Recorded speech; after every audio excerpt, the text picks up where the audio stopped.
नमस्कार दोस्तों, गवलन agrotech YouTube channel में आपका सहर्ष स्वागत है। आज जो विषय मैं ले रहा हूँ वह बहुत किसानों को अपनी खेती करते वक्त आने वाली समस्या का, यानी हमारे पौधों को, पेड़ों को जो खाद की कमी होती है, पत्ते पीले होना, उसके पीछे जो 13 मूलद्रव्य है उनमें से किसी मूलद्रव्य का कमी के कारण हमारे खेत के पत्ते पीले पड़ते हैं। उसमें अनेकों कारणों के अंत में जाने के लिए वह किसान परेशान होता है और उनको दूसरों द्वारा जो सलाह मिलती है उसका वो प्रयोग करता है और उसमें उसका काफ़ी खर्चा होता है और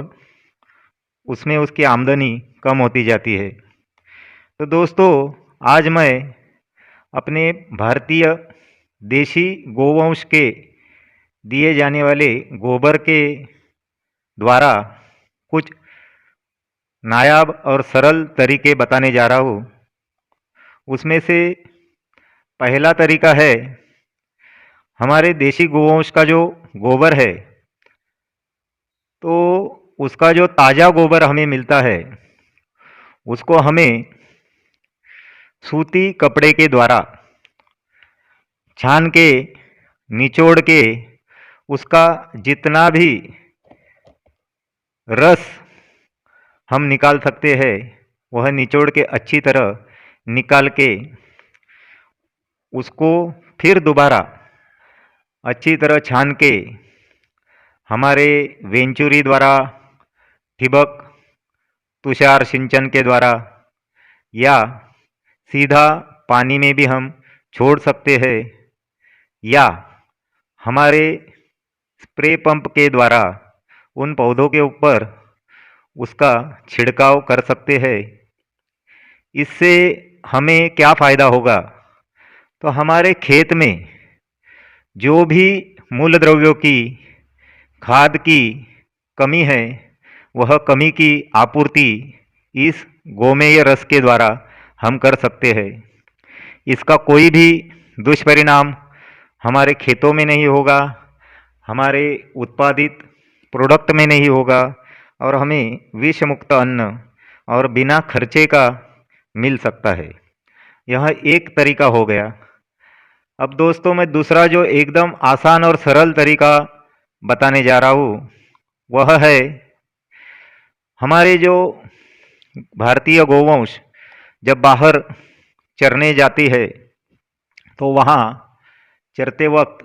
गोबर, गोमूत्र धरती पे छोड़ते रहते हैं। यह गोबर बरसात का समय नहीं रहता है, ऐसे 8 महीनों में हमें जमा करना है उस सूखे कंडों के द्वारा। और यह गोबर के सूखे हुए कंडे या उपले कहे, इनको जमा करके हमें रख देना है और जहाँ हमें ज़रूरत लगे वहाँ उसका उपयोग कैसे करना है यह मैं अभी आपको बता रहा हूँ। तो यह जो सूखे उपले या कंडे जो अपना देशी गोवंश बाहर चरने जाते हैं और उस वक्त दिए गए गोबर का ही इसमें इस्तेमाल करना है। दोस्तों, हमारा देशी गोवंश बाहर जब चरने जाता है तो जितना भी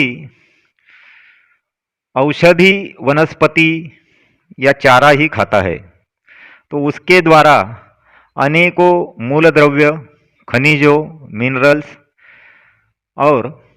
खेत के लिए लगने वाले खाद का उस गोबर में सही मात्रा में प्रमाण रहता है। यह सूखे कंडे या गोबर इकट्ठा करने के बाद हमें जमा करने हैं। और मान लो कि हमारे पास 1 एकड़ खेत है और उस खेत में जो भी हम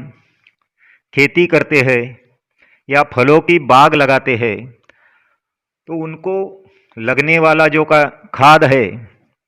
वह हम अगर पानी के द्वारा देते हैं तो उस पानी की मात्रा हमें 200 लीटर लगेगी। उस 200 लीटर पानी की मात्रा में केवल 10 से 15 किलो सवा ये जो हमने जमा किए हुए गोबर के उपले या सूखे हुए कंडे, उनको एक 200 लीटर के ड्रम में 5 दिन के लिए उस पानी में रखना है। उनको कहीं भी बिना हिलाए हुए उस पानी को 5 दिन रखने के बाद हमें उस पानी का रंग लाल होते हुए दिखाई देगा और 5 दिन के बाद यह जो लाल कलर का हुआ पानी उस गोबर के कंडों द्वारा बनने के बाद उस पानी को हमें निकाल लेना है। उन कंडों को कहीं भी उस पानी में घुल मिल नहीं देना है, वह नीचे वैसे ही रख के ऊपर की सतह का जितना हो सके वो पानी हम निकाल ले। और पानी निकालने के बाद जो बचे हुए जो कंडे हैं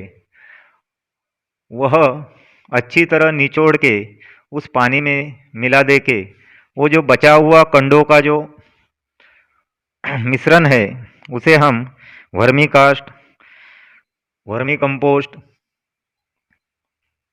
या कंपोस्ट खाद में यूज करने के लिए ले सकते हैं। अब दोस्तों ये जो लाल कलर का हमें 5 दिन के बाद जो पानी मिला है, इस पानी को वैसे ही छान के सीधा पानी के साथ दे सकते हैं, वेंचुरे के साथ दे सकते हैं, या फिर अच्छी तरह छान के हम अपने पूरे खेत पे उसका छिड़काव स्प्रे पंप द्वारा कर सकते हैं। इससे दोस्तों हमारे खेत में जिस भी चीज़ की कमी है वह पूरी की पूरी आपूर्ति हो जाएगी, जिससे हमारे पेड़ पौधों, खेत खलियान के पत्ते पीले गिरना, उनकी ग्रोथ रुकना, यह सब समस्या का निराकरण हो जाएगा। और दोस्तों हमारे चैनल का उद्देश्य यही है कि कम से कम खर्चे में हम हमारा खेत का उत्पादन कैसे बढ़ाए, ना किसी भी तरह का कोई भी टॉनिक या संजीवक हमें खरीदी करना पड़े। और यह पैसा अगर हमारा बचेगा तो हमारा उत्पादन खर्च में कमी होने के कारण हमारा उत्पन्न यानी नेट प्रॉफिट बढ़ते जाएगा। तो दोस्तों यह दूसरा उपाय हो गया। तीसरा उपाय सरल और आसान है, लेकिन वह बरसात के वक्त ही करना है। अगर हमारे पास रहने वाला देशी गोवंश बरसात के वक्त सिर्फ और सिर्फ हरा चारा खाता है और अपने गौशाला में उसे हम मुर्घास या खली वगैरह खिलाते हैं, तो ऐसे ही गोवंश का ताज़ा गोबर लेके, बरसात के वक्त का गोबर लेके मात्र 10 किलो गीला गोबर जो ताज़ा गोबर है उसको हम 100 लीटर पानी में अच्छी तरह मिला के वैसा ही तुरंत ताज़ा का ताज़ा अगर हम हमारे 1 एकड़ खेत में छिड़काव बारिश के वक्त करते हैं तो भी हमारी खेतों की जो भी आवश्यकता है खनिजों की, मूलद्रव्यों की, वह सब हमारी समस्या का हल होगा और हमें ज़्यादा से ज़्यादा उत्पादन मिल सकता है। और जो हम तुरंत गोबर डालते हैं, पूरा गोबर अगर हम जड़ों के पास डालते हैं तो उसके साथ हमें अनेकों समस्या का सामना करना पड़ता है। जैसे कि उस गोबर के कारण हमारी पेड़ों की ज़मीन पे जड़ों के पास कीड़े उत्पन्न होते हैं,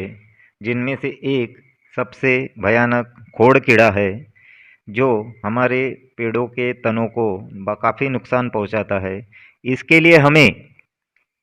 कभी भी जड़ों के पास ताज़ा या सूखा गोबर नहीं डालना चाहिए। हमेशा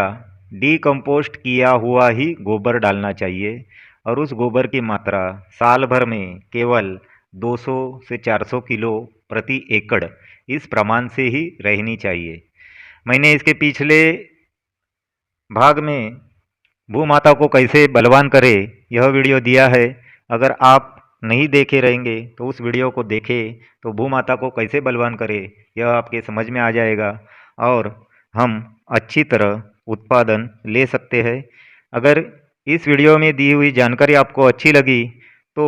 यह वीडियो ज़्यादा से ज़्यादा शेयर करें, लाइक करें और हमारे गौड़न एग्रोटेक यूट्यूब चैनल को सब्सक्राइब करके इस भारतवर्ष में फैलाने के लिए हमारी सहायता